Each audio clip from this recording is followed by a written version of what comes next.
Okay guys, so I'm quickly going to break down the gold trade which we had today. I do actually have other breakdown videos of the trades like last week and the last 2 weeks, which I'm going to upload also in the next day or so. So we're going to quickly go through why I took this short position and how you could have also caught the same trade. So firstly, we're starting here on the 4 hour. Initially you could have caught the sales at the top here because what we have is a QML. You have the left shoulder here, then you have the second shoulder here, creating this lower low.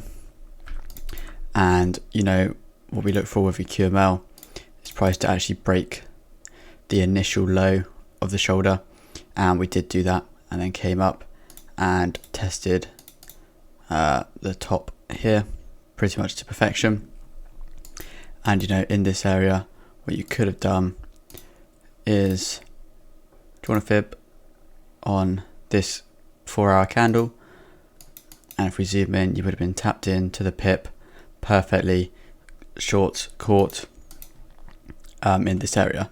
But for today's trade, we're actually using the lower time frames in this area.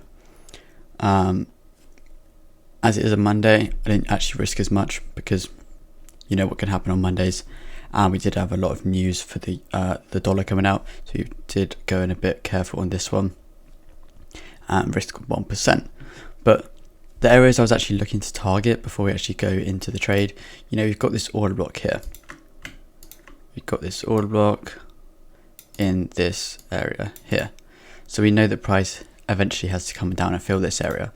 And we also have this big imbalance 4 hour candle there. So we know the price eventually has to come down here to fill this area. So this was actually my target. The first target was 18.27. And also after that, we've got this area here. Again, the last order block before this big push up.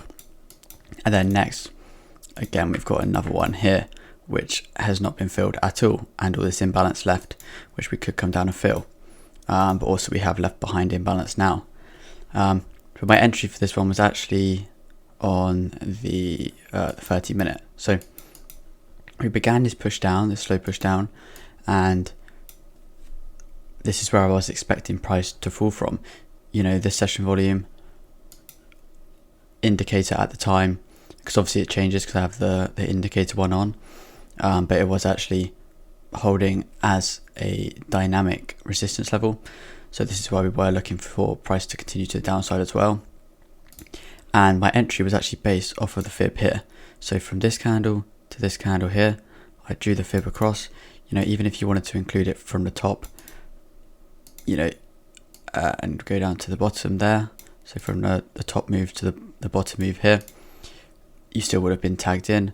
But I did it from this candle here because that top one is kind of the move that created the order block. But we want the true imbalances, which was this candle and this candle here. And then price came up 1, 2, we almost had that third tap there. But I entered on this level here, 82.84. There we go. Stop loss was 22 pips, so around there.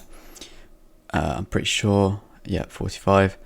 And this was because if we came up to fill this imbalance even further, then I do see price coming up to fill this imbalance, or even test this order block here, or this order block here, this sort of thing. But then target wise, you see we had the first target here, which was a 1 to 7. Absolutely perfect, pretty much minimal drawdown.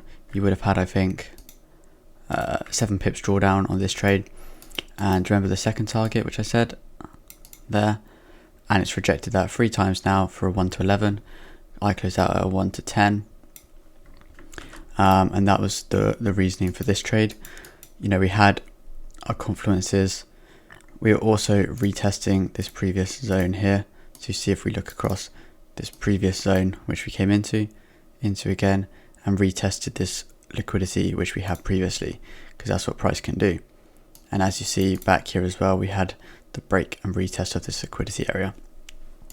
And what we can expect now is either gold can make a pullback on this candle to like the 32 area to then continue lower, or if we continue holding above the 1815, as you see our area down here, hold this level today, then I do see price making another move up. But because we've had that US dollar strength, we could see price, you know, come down and fill the imbalance and order blocks which we have left behind 2 weeks ago.